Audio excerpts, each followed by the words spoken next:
Hey you, wherever you are right now, thank you so much for being here. It means the world to me to invite you to retreat to peace. We know that these are some volatile times, and we know that the future is uncertain. And this is why the signature talk about psychological trauma is so important today. And by the end of this episode, you'll have some kind of knowledge that you may not have had before of ways that can help you. So let me close the door and let's jump right in. So today I want to talk about what psychological trauma really means and where it all started. So a couple of months ago, we were all in a state of uncertainty in the sense that we had a global pandemic hit the entire world, and everyone's world changed, literally and figuratively. We literally overnight went from having time with our friends and family, having the ability to go to restaurants and dine, or go to a grocery store without wearing a mask or have to social distance, or be fearful of the items we were trying to purchase to take care of our families, to a place where things were not readily available to us. And that could also include jobs for some of the people, a lot of people.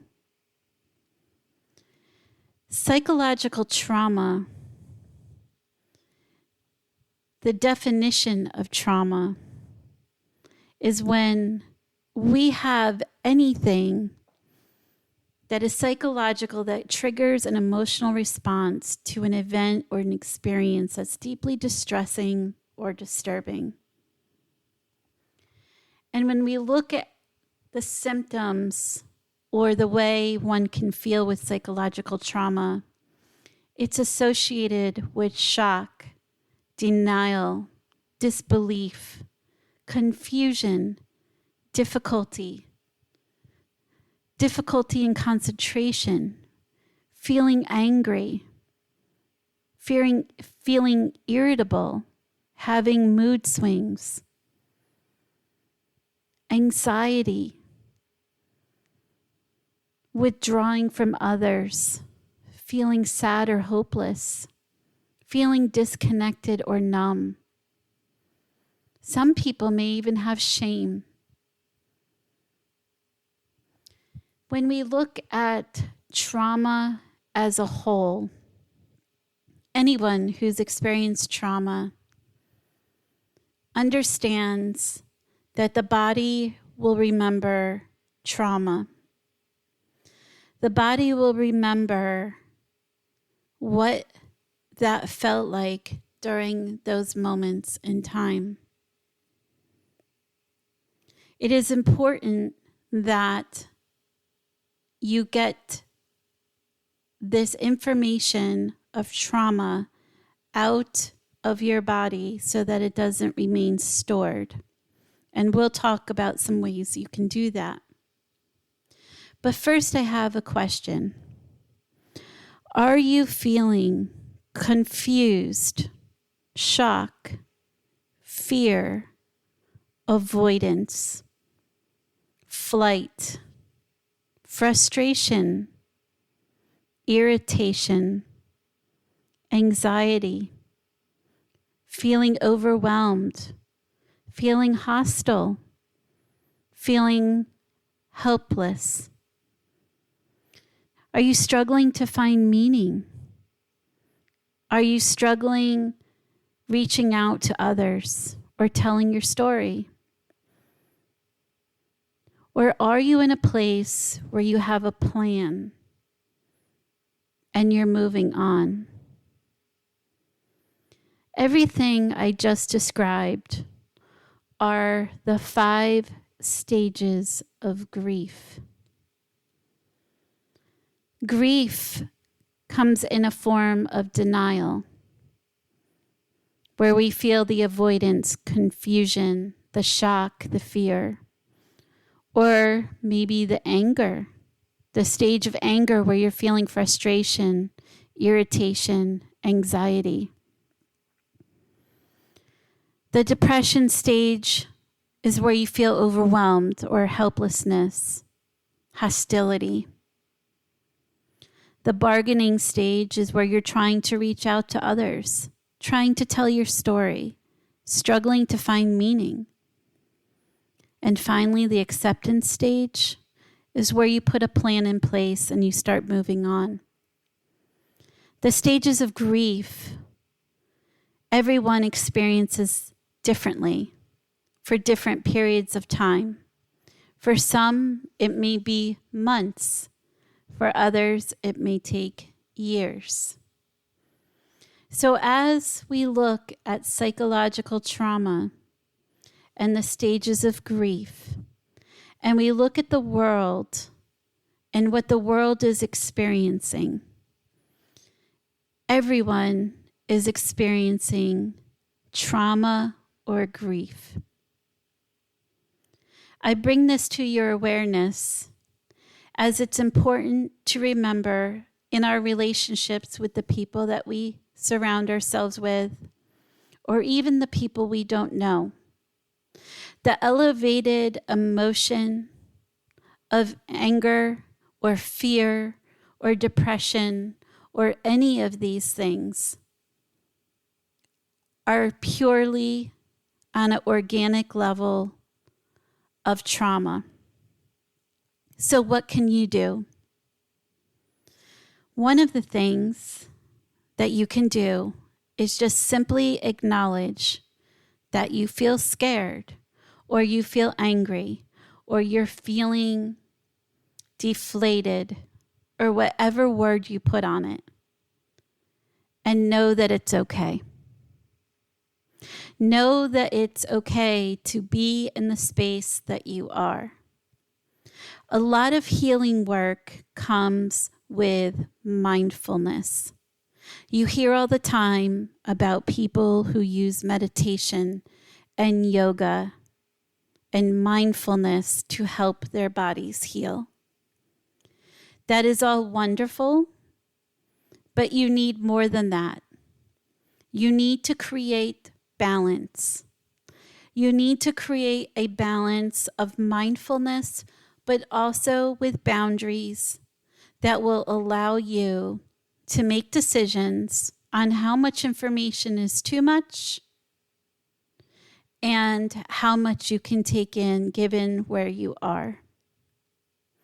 As the news on an ongoing basis is dark, it is important to create balance and decide how much information you're able to take in. When we were small children, we'd go outside and we would sing and dance with the birds and with each other, and we would find harmony with other people. When we watch videos of people singing, the reason it's so powerful and at times will even bring you to your knees and to tears is because our brain, the nature of our brain is to bring us to sound, to bring us to movements with other people as we did when we were children. Find your song. Find the song that is going to remind you of happier times. Bring yourself up from the despair out into your light. Be in the here and now. Don't get tangled up in the what ifs. Be present. Look at what you have gained or what the world has gained instead of what you have lost or what the world has lost. When we release old things, we are making room for new. That may be new ideas, new habits, new opportunities, a new life. Make peace with the fact that what used to be is in our past, and we are today living in the now, in this space. Switch your lens to look at what is your gain or what the world has gained.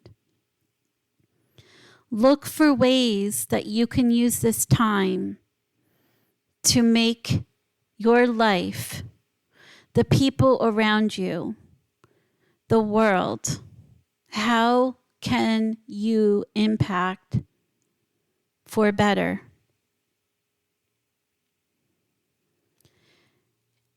If you need to release depression or anxiety, nature is a natural healing tool.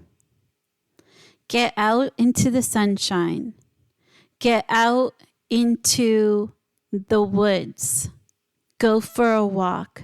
Breathe in the fresh air. Nature is a natural healing tool.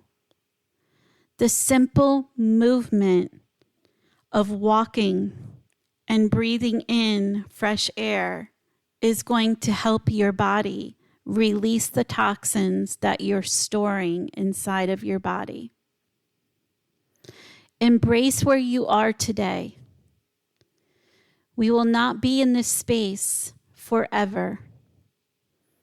We will be in this space however long it takes. But as long as you're moving through it, as long as you're moving through it day by day, living in the light, living in gratitude, you will get to the other side with a whole greater impact of peace. So live with peace in your heart, knowing that there are better days ahead. And be gentle with yourself and be gentle with mankind. And be in the resolve of things will get better. That's all we have time for today. Thank you so much for joining us. This is Catherine Daniels reminding you to live your life with gratitude and peace. And as always, retreat to peace. I will see you next time.